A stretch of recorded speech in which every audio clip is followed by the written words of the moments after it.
بسم الله الرحمن الرحيم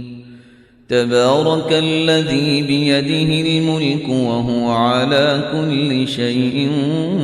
قدير الذي خلق الموت والحياة ليبلوكم أيكم أحسن عملا وهو العزيز الغفور الذي خلق 7 سماوات طباقا ما ترى في خلق الرحمن من تفاوت فارجع البصر هل ترى من فطور ثم ارجع البصر كرتين ينقلب إليك البصر خاسئا وهو حسير ولقد زينا السماء الدنيا بمصابيح وجعلناها رجوما للشياطين وأعتدنا لهم عذاب السعير وللذين كفروا بربهم عذاب جهنم وبئس المصير إذا ألقوا فيها سمعوا لها شهيقا وهي تفور تكاد تميز من الغيظ كلما ألقي فيها فوج سألهم خزنتها ألم يأتكم نذير قالوا بلى قد جاءنا نذير فكذبنا وقلنا ما نزل الله من شيء إن أنتم إلا في ضلال كبير وقالوا لو كنا نسمع أو نعقل ما كنا في أصحاب السعير فاعترفوا بذنبهم فسحقا لأصحاب السعير إن الذين يخشون ربهم بالغيب لهم مغفرة وأجر كبير وأسروا قولكم أو اجهروا به إنه عليم بذات الصدور ألا يعلم من خلق وهو اللطيف الخبير هو الذي جعل لكم الأرض ذلولا فامشوا في مناكبها وكلوا من رزقه وإليه النشور أأمنتم من في السماء أن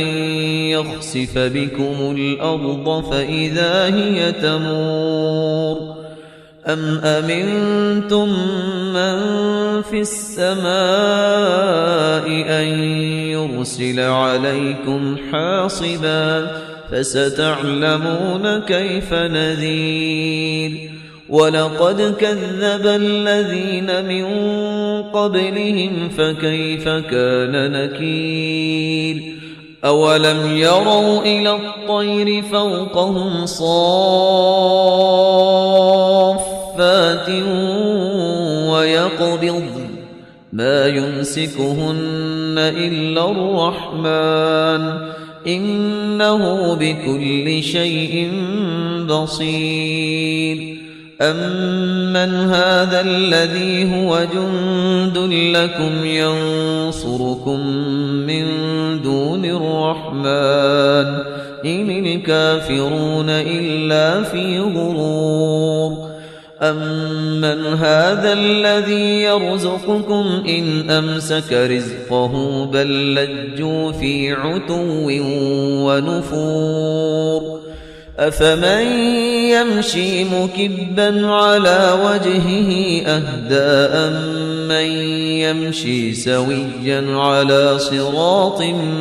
مستقيم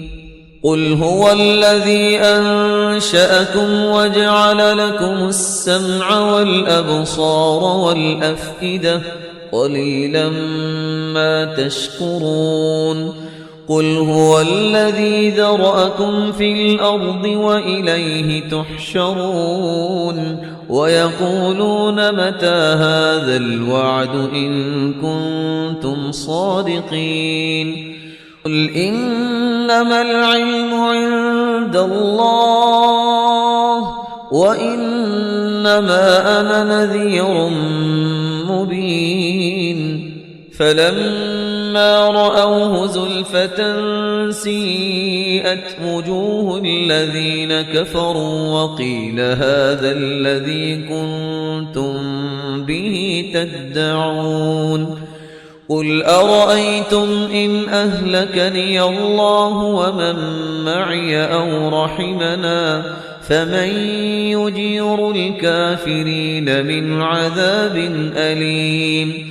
قل هو الرحمن آمنا به وعليه توكلنا فستعلمون من هو في ضلال مبين قل أرأيتم إن أصبح ماؤكم غورا فمن يأتيكم بماء معين